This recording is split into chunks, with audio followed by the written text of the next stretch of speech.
Flipping versus buy and hold. Today we're gonna go over how do you pick an exit strategy whenever you're purchasing a property. Let's get right into it. Okay, so why do you need to pick an exit strategy? First of all, the exit strategy is important because it's going to determine what your offer is going to be, how you can structure your offer. Even though the price may be the same, if you want to get the same, equity on the deal, there's different ways you can structure the offer to help you for your goals. Also, the biggest mistake that I made at first was I bought this property, my very first property, with the idea of renting it out.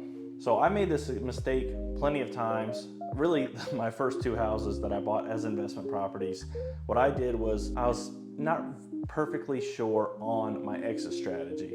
And so what I did, luckily I did the rehabs very nice, but then I rented them out.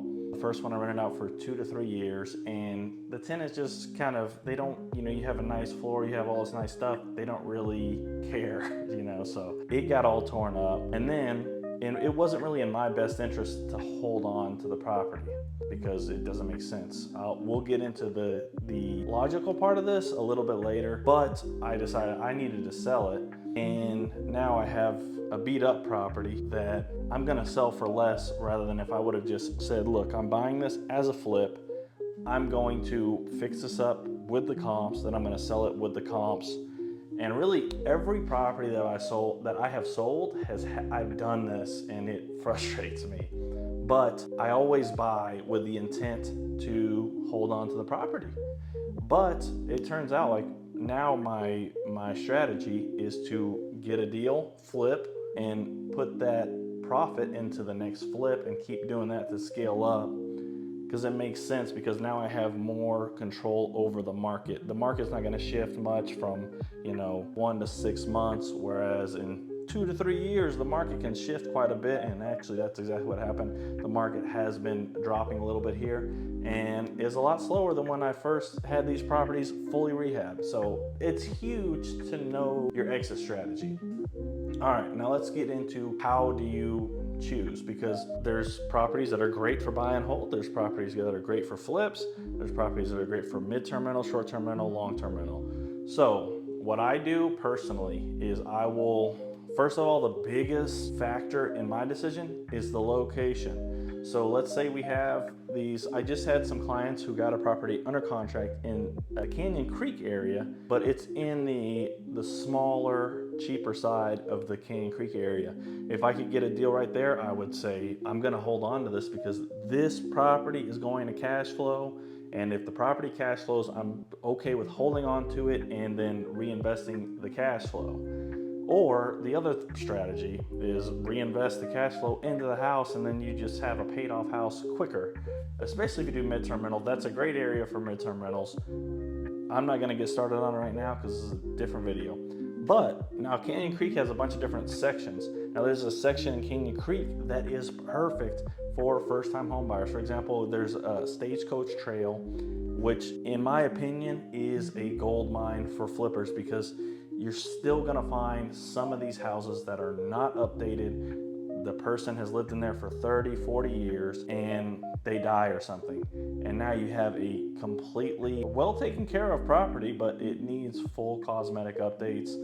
You should be able to buy these for around 160 to 170. You have an after repair value in the 300s. The street is beautiful.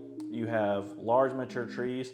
Now, if you were to go in there with the strategy of renting it, you're gonna have the after repair value at 300. Let's say you're all in for 230, 240. The rent is 1750. I don't think you're gonna be able to cash flow too well off of that. I don't know, but I'm gonna say probably not, because the loan payment is gonna be too high. So, but think about it. Let's say you do cash flow. You cash flow $200 a month. Now you're going to make $2,400 per year on this property. Whereas if you structure it as a flip, now you're going to be at, whatever the profit is. Like I would say in this specific example, you're going to make around $50,000 profit if you buy this right, and then you sell it right, and then you do the rehab right. If you work with me, you're going to do all those correctly. So let's say $50,000. Now it's gonna take you 25 years to recoup what you could have got just right there with just flipping it. So it makes sense to flip this property. Now, let's say the home was by the hospital. Great homes in Temple, Texas. Great mid-term rental, great short-term rental. There's a lot, and you can also flip them like what I would do. So when I'm buying a property for that area, in that area, what I would do is say, look, I'm gonna try to do a mid-term rental first, because that's gonna be the most profitable way for me to buy this property. Then if that doesn't work, I'm gonna do a long-term rental. If that doesn't work, I'm gonna flip it. And that's kind of my state of mind whenever I'm analyzing these deals and deciding what is the best. So it's the location, and then that's the biggest thing. And then the next thing is the price point, because a lot of these deals, especially in the, once you get above 250,000 on a single family home, they're not going to cash flow well with the interest rates. And like, they're probably not going to even cash flow at all unless you get a really good deal. But on the flip, you're going to make a lot of money, and then you just refinance or reallocate the profit. All right. So that's the biggest ones. And then also it's kind of like the size and the condition. If it's like a kind of an older house that maybe is not like super updated, but it's not like super old, that's a great long-term rental. It just depends. And it's like, how do you know? If you're looking at them every day. Like, I know right now, I know if the house that my clients just got is perfect for midterm rental. I said this in the video too, I would take out the popcorn ceiling, but I know that if they kept the popcorn ceiling, it's gonna rent for exactly the same. It's not gonna make a huge difference. Everything else is updated. So that's why it also helps to have somebody who knows the market on your side, because they can also help you pick your exit strategy and then figure out what works best for your specific goals. Guys, I hope y'all enjoyed this video. I hope this video added value to you guys. I'm helping investors just like you grow their portfolio every single day. Call me, text me, email me. You can also schedule an appointment with me in my Calendly in the description. Let's get it.